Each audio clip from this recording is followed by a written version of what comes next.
Daniel Hayes thought tonight would be simple, just a quiet dinner, maybe a chance to step outside the circle of routine that defined most of his life as a single father. At 34, he had learned how to keep things in order. The warehouse he managed, the small home he kept tidy in Denver, the steady rhythm of raising his 8-year-old son, Ethan. The house smelled faintly of disinfectant from his third swipe at the glass door, the kind of nervous cleaning that came when hope brushed against fear. Ethan sat on the couch, one sock striped, the other plain, holding a flashlight like it was a magic wand. "Dad, what if she's a robot? You met her online," he whispered with wide-eyed seriousness. Daniel chuckled, straightened his collar as if that could steady his heart. "Then I'll just reprogram her to like tacos," he said. They both laughed softly, the sound filling the small living room. Then the doorbell rang. Daniel opened the door and froze. Sophie Miller stood under the porch light, her chestnut hair brushing her shoulders, her green eyes filled with a hesitation that said more than words ever could. She pulled her jacket tighter, her voice barely above a whisper. "My kids are in the car. They haven't eaten." It wasn't just what she said, it was how she carried it. Shame lingered in the pauses between her syllables, as though she'd had to explain her life too many times to people who only ever judged. Daniel's throat tightened, not with doubt, but with recognition. He knew that look, that tone, that hidden fear of being seen as less. He had warned it himself years ago when he was left alone to raise his son. Without hesitation, he stepped aside, his voice calm, steady. "Bring them in. Tacos. Don't judge." For a moment, she seemed uncertain, as though kindness was something foreign. Then she gave a small nod. Moments later, 2 children entered quietly. A boy and a girl, no older than 10. The girl clutched a worn stuffed rabbit, its fur thinned from years of holding on too tight. The boy's eyes were tired but curious, darting toward Ethan, who waved him over with the confidence only children carry. Daniel moved quickly, setting plates on the table, letting the scent of warm tortillas and seasoned meat replace the silence.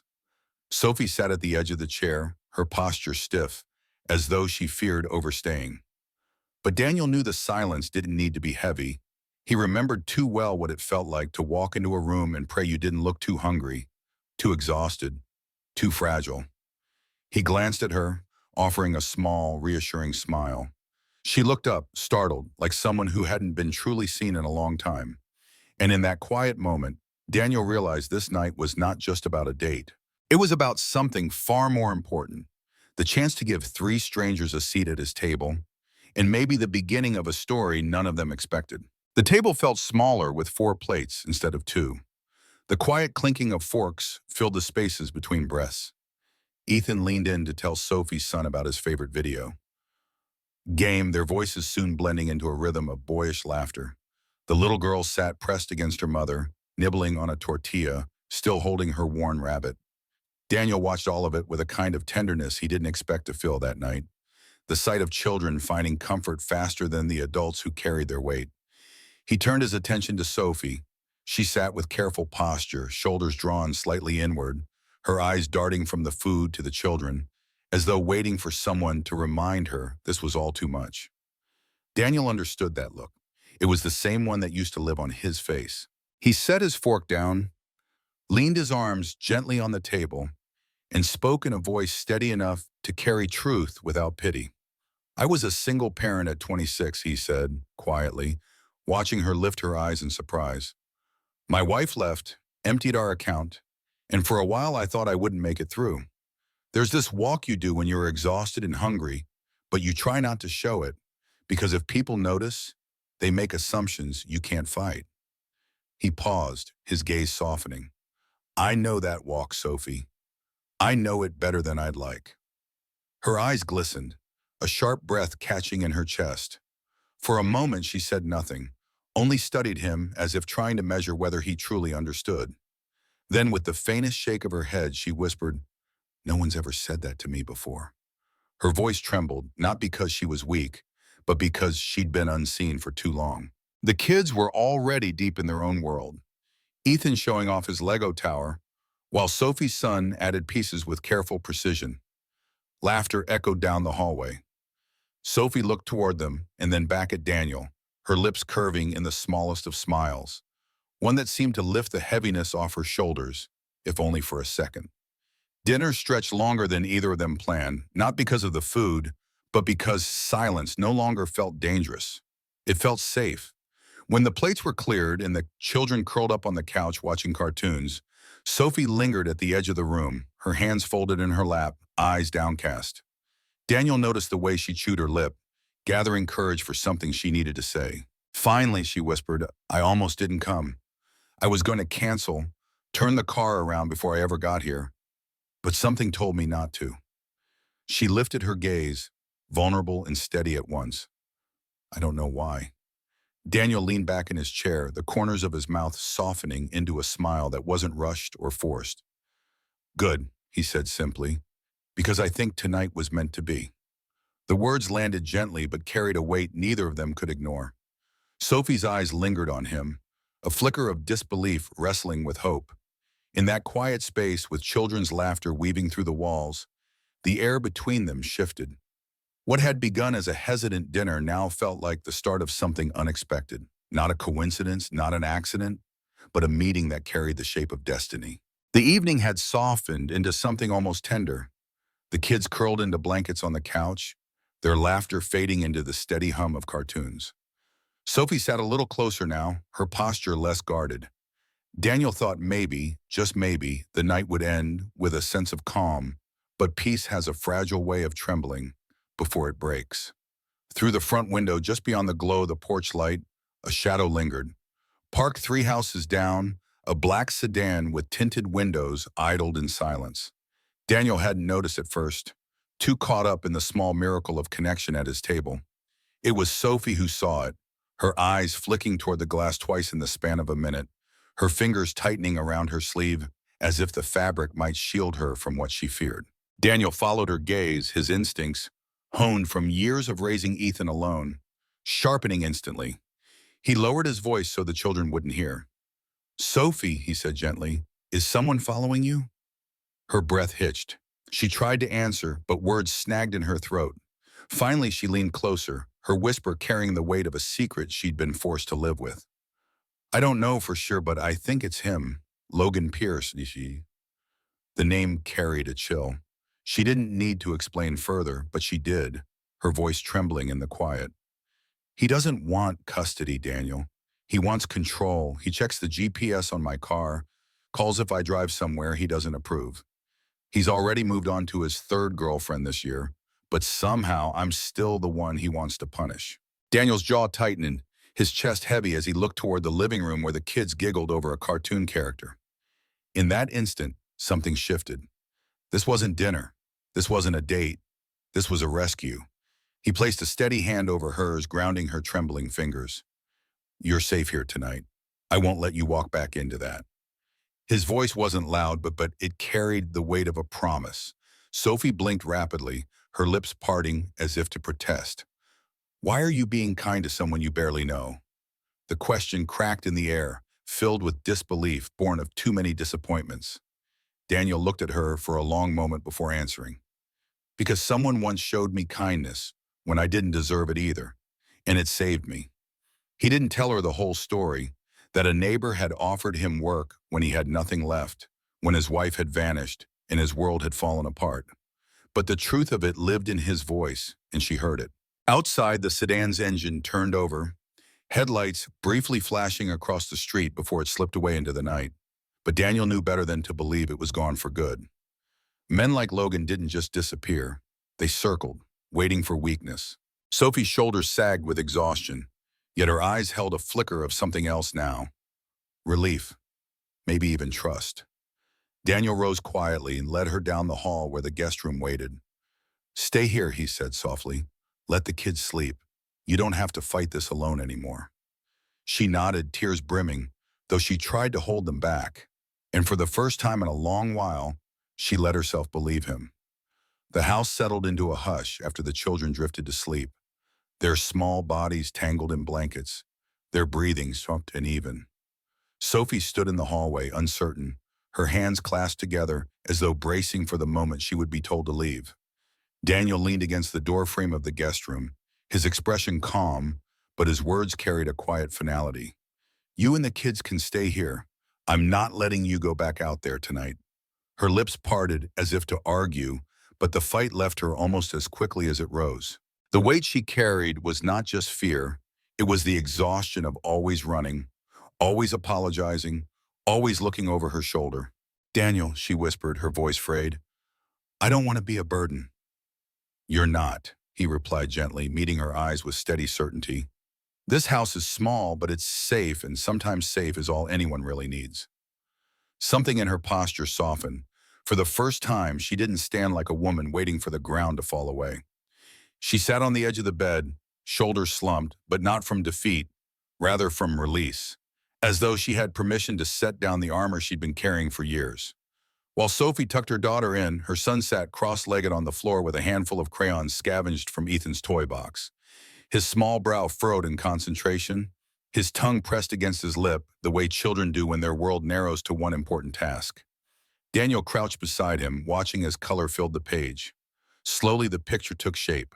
4 stick figures standing side by side, hands linked. One had spiky brown hair, clearly meant to be him. Above them, the boy scrawled 2 words in uneven letters, New Family. When Sophie saw it, her breath caught.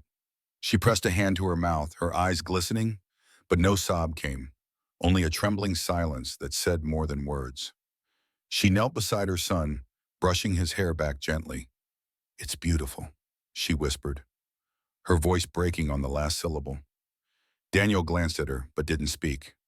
Instead, he reached out and rested a hand lightly on her shoulder, steady and respectful, giving her something to hold on to without taking away her dignity.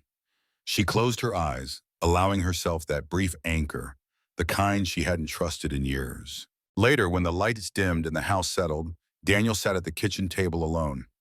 He thought of the neighbor who once gave him work when he was on the edge of losing everything, a man who told him, "You've got a son. That means you've got a reason to fight." He understood in his bones how that one act of kindness had rippled forward, bringing him here to this moment, to these strangers who no longer felt like strangers at all. Upstairs, Sophie wiped tears quietly before lying down, her children tucked safely at her side, and for the first time in years, she let herself breathe deeply without fearing what tomorrow might bring. That night, she slept not as a woman on the run, but as a mother who had finally found, if only for a moment, the shelter of trust. The house in Denver felt almost like it belonged to them all. The children moved through the narrow hallways as though they'd lived there forever, laughter bouncing off the walls while Sophie slowly allowed herself to believe in the possibility of peace. Daniel carried that hope quietly, careful not to press, careful only to hold the fragile balance they'd built. But peace never stays untested for long. A knock came, not the polite kind you expect from a neighbor, but the heavy, deliberate pounding of someone who believed the world owed him obedience. Daniel wiped his hands on a dish towel and opened the door. Standing there was a man in his late 30s, leather jacket gleaming, sunglasses reflecting the porch light, though the sky was still gray with dawn. "Logan Pierce," he said, as if an introduction were unnecessary. "I'm here for my kids." Daniel didn't move from the doorway, his voice steady, even. "They're not yours to take." Behind him, Sophie froze at the end of the hallway, her hands clutching the fabric of her sweater, but she forced herself forward, standing just behind Daniel's shoulder. Her voice trembled, but her words carried the weight of truth. "You haven't seen them in 5 months, Logan. You missed the hearing. The court said visitation starts next week." Logan's jaw flexed, irritation flickering beneath his calm facade. He took a step closer, lowering his voice so only they could hear. "I'll be back with paperwork. This place," he glanced around with disdain. "Small house, cheap car, some sad loner playing hero. You think this is where my kids belong?" His eyes slid to Sophie, sharp and cruel. "Pathetic." Daniel didn't flinch. He met Logan's stare, the air between them charged, and answered with a voice as firm as stone, "Get off my porch." For a long moment, the 2 men stood locked in silence, one fueled by arrogance, the other by resolve. Then Logan's smirk returned, thinner this time, edged with threat. "Enjoy the show while it lasts, man. You don't know who you're messing with." He turned sharply, the sound of his boots striking the walkway like punctuation marks to his promise. The black sedan roared to life and disappeared down the street, leaving only exhaust and unease behind. Inside, Sophie collapsed onto the couch, her hands trembling so hard she could barely hold the coffee Daniel set in front of her. Her breath came shallow, words slipping out like a confession. He won't stop. He never stops. I used to think maybe I was crazy, that it was just me. Daniel sat beside her, not too close, but close enough. His voice was quiet, unshaken. You're not crazy, Sophie. He's the chaos. You're the one surviving it. She looked at him then, eyes wide, vulnerable. You don't owe me anything. I walked in here on a date, and now I'm asking you to risk everything. Daniel leaned forward, his gaze steady, unwavering. This stopped being about a date the second you whispered, my kids are in the car. For the first time, she let the words sink in, tears filling her eyes, not with fear, but with the faint glimmer of being believed. And in that fragile silence, Daniel knew the fight ahead was no longer hers alone. The house was quiet, but it wasn't the peace they'd grown used to. It was the heavy silence that follows a storm, the kind where every creak of the floorboards feels like a warning. Sophie sat at the kitchen table, her hands wrapped around a mug of untouched tea, eyes fixed on a point far beyond the room. Daniel noticed the way her shoulders curled in, the way she seemed to fold into herself as though bracing for a truth she could no longer carry alone. He set his phone down, pulled out a chair, and sat across from her. Talk to me, he said gently. Whatever it is, I can't help if I don't know. Her lips trembled as she opened them, then closed again, the war between fear and desperation flashing in her eyes. Finally, she reached into her bag and slid something small across the table. A silver USB drive, scuffed at the edges, resting between them like a confession. Her voice was barely audible. This has everything. Bank transfers, accounts, names. Logan used my identity for loans, hundreds of thousands of dollars in debt that were never mine. His family has connections in real estate, money tied up in places you can't imagine. And every time I tried to fight back, there was someone waiting to shut the door. A police officer who plays poker with him every Friday. Collectors who lost the paperwork when I asked for proof. It's all there. Daniel stared at the drive, anger tightening in his chest. He wanted to believe the system could protect her, but he knew better. He'd seen men like Logan, men who thrived on bending rules until people broke. He lifted his eyes to Sophie's, saw the fear trembling just beneath the surface, but also the spark of defiance she had tried so long to bury. Why give this to me? He asked softly. Because I can't run forever, she whispered, tears sliding unchecked down her cheeks. And because when you told him to get off your porch, I believed you. For the first time in years, I believed someone might actually stay. Daniel reached out, covering the small device with his hand, and for a long moment, neither of them moved. Then he spoke, his voice firm, steady, carrying the weight of a decision already made. We're not running anymore. Not you, not the kids. If he thinks fear is his leash, then it breaks here. Sophie blinked, startled by the certainty in his tone. Daniel, you don't understand who he is, what he can do. No, he interrupted gently. I understand exactly. I've lost everything before, Sophie. I know what it costs, but I also know what it's like to fight when you have a reason. You and those kids, you're worth the fight. The words hung between them, heavy and unshakable. Sophie pressed her hands to her face, a sob catching in her throat, not from despair this time, but from the strange, overwhelming relief of being believed. Daniel leaned back, the flash drive now in his pocket, as though it had always belonged there. Outside, the street was empty, no sedan in sight, but the threat still lingered in the night air. He didn't fool himself into thinking the battle would be easy, but for the first time since Sophie appeared on his porch, Daniel felt something stronger than fear settling in his chest. Resolve. And in that moment, he knew they would not hide, they would stand. Daniel stepped out to take the trash to the curb. The air in Denver carried the bite of early spring, crisp enough to sting his lungs.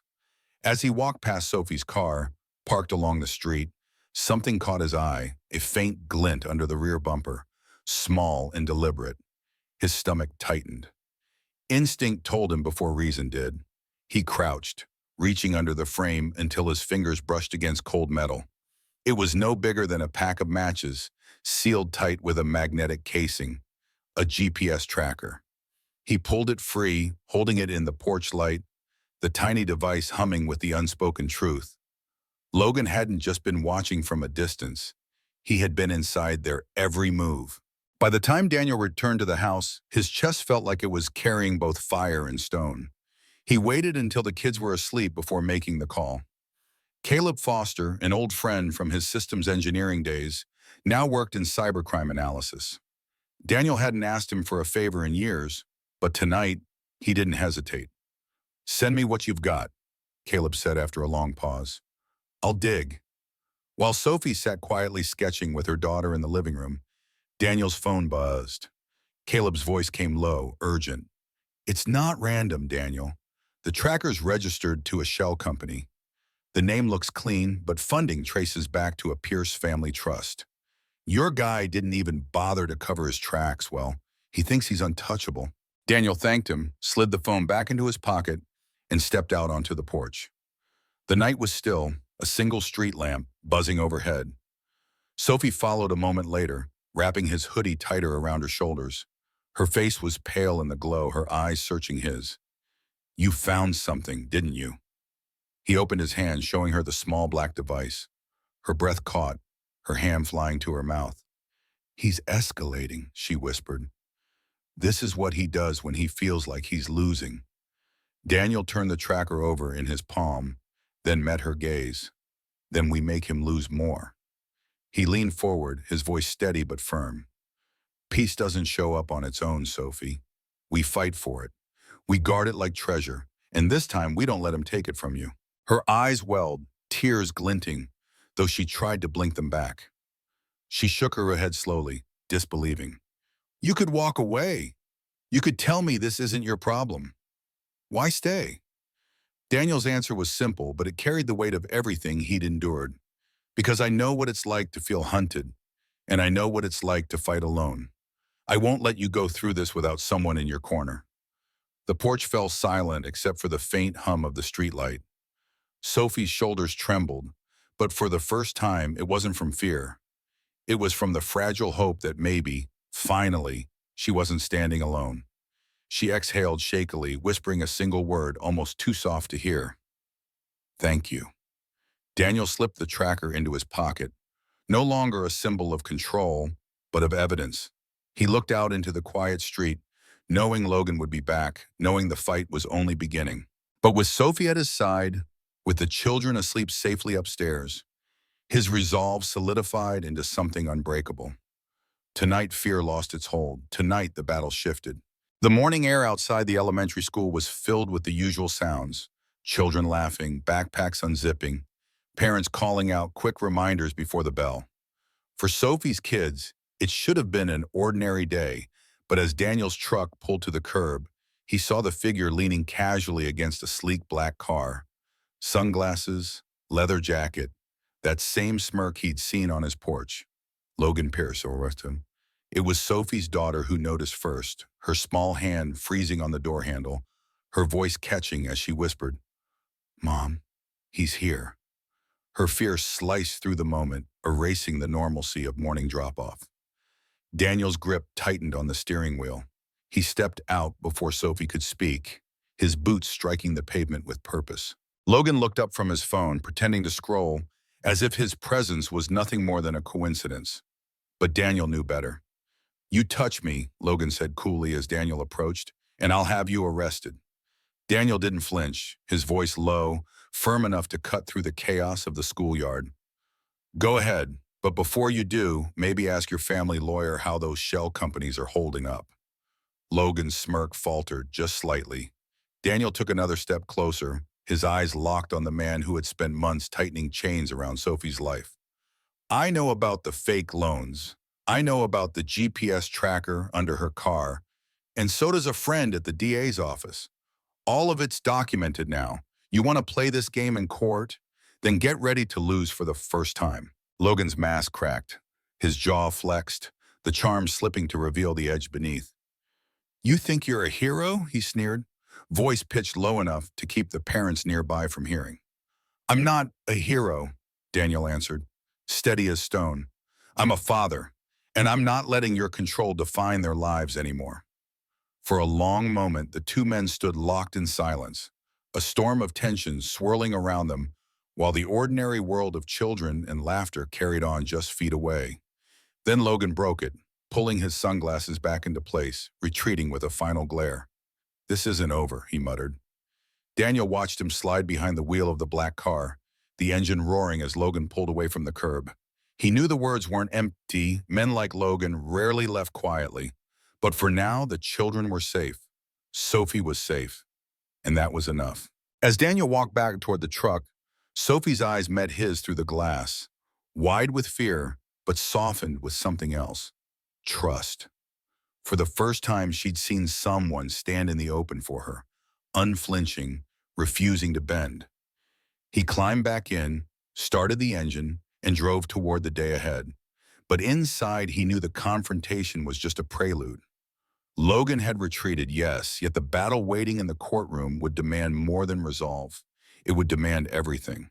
The fight that had hovered in the shadows was dragged into the light of a courtroom. Sophie sat on a wooden bench outside the county courthouse in Denver, her navy blouse plain, her hair pulled back, her hands trembling, no matter how tightly she clasped them. Daniel sat beside her, his black blazer the same one he wore to Ethan's school meetings, but his posture carried a different weight today.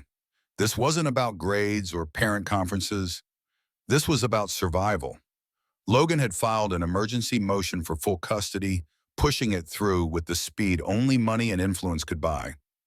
Inside the courtroom, he sat in a crisp suit, flanked by two attorneys who wore their smirks like armor. He played his part well, the concerned father, the regretful ex, the man just trying to do right. But Daniel saw the arrogance beneath it, the same poison that had lingered in every threat, every smirk on Sophie's porch. When Sophie took the stand, her voice cracked under the sharp questions of Logan's lawyer. Words twisted against her, painted into a story where she was reckless, unstable, incapable of giving her children the safety they deserved. Daniel's fists clenched beneath the table, his jaw tight as he watched the woman who had fought so hard for her kids be cornered by the same lies she had been running from for years. Then it was his turn. Daniel walked to the stand, placed his hand on the Bible, and swore his oath. He looked straight at Logan, not flinching, not looking away. His voice was calm, steady, but each word cut with truth. I've known Sophie for a month. That's not long. But I've known fear for years. I know the look in a child's eyes when they don't feel safe. I know what it is when they finally sleep through the night because they're not waiting for someone to explode. And that's what her children look like now.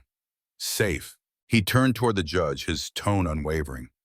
This isn't about love triangles or broken marriages. This is about control. Logan Pierce has violated privacy, planted surveillance, and manipulated systems to keep power over Sophie, not to protect his children. From his pocket, Daniel slid a folder across the table. Inside were records Caleb had traced back to Logan. Ownership of the GPS tracker tied to a Pierce family trust, text messages laced with threats, and a therapist's report documenting the children's emotional trauma linked directly to their father's presence. The judge leaned forward, flipping through the volume, her expression unreadable. Logan's face, however, betrayed the first flicker of panic, his confident mask cracking under the weight of evidence too sharp to dismiss. The courtroom fell into silence so heavy it felt like thunder had rolled through. Then, after deliberation, the gavel struck. The words were clear: final temporary custody granted to the mother, a full restraining order issued, an investigation into Logan Pierce's conduct formally opened. Sophie broke down the moment they stepped outside, sobbing into Daniel's chest, sound raw and unguarded. Her children clung to her waist, their small arms wrapped tight around her as though they could hold her steady. Daniel folded them all into his embrace, his own eyes burning, though he refused to let the tears fall. The battle wasn't over, but in that moment, they had won something precious: safety, dignity, and the first fragile step toward freedom. The rhythm of life began to feel different, lighter, steadier, as though the walls of Daniel's small house in Denver had learned how to hold joy instead of fear. Sophie had started a new job at a design firm downtown, her confidence slowly rebuilding piece by piece. The children, once restless and anxious, now slept soundly through the night and woke with laughter on their lips.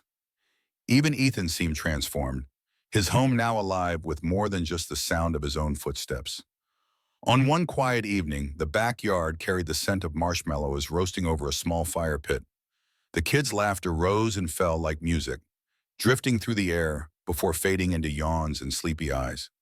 Sophie tucked them in, kissed their foreheads, and returned to the porch where Daniel waited. The light above the door cast a warm circle around them, the hum of the city softened by distance.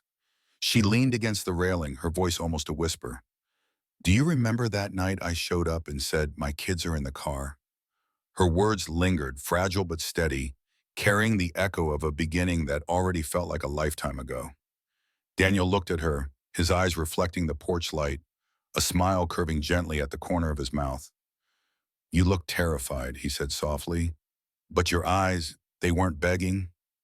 They were asking for a chance." Sophie let out a shaky laugh, brushing a strand of chestnut hair behind her ear. "And you gave us more than a chance, Daniel. You gave us a home." Her voice caught on the last word, heavy with gratitude, but also something deeper, something that felt like hope reborn. He took a step closer, his presence steady, grounding. "Then stay," he murmured. "Not as a guest, not as someone waiting for the storm to pass. Stay, because this," he gestured toward the quiet house where children now dreamed in peace, "this feels like it was always meant to be." For a moment she only looked at him, her green eyes shimmering with the reflection of everything they had survived. Then, without hesitation, she closed the space between them. Daniel met her halfway, his hand brushing gently against her cheek, before their lips touched under the porch light. It wasn't a kiss of urgency or escape. It was one of quiet certainty, of promises unspoken, but understood.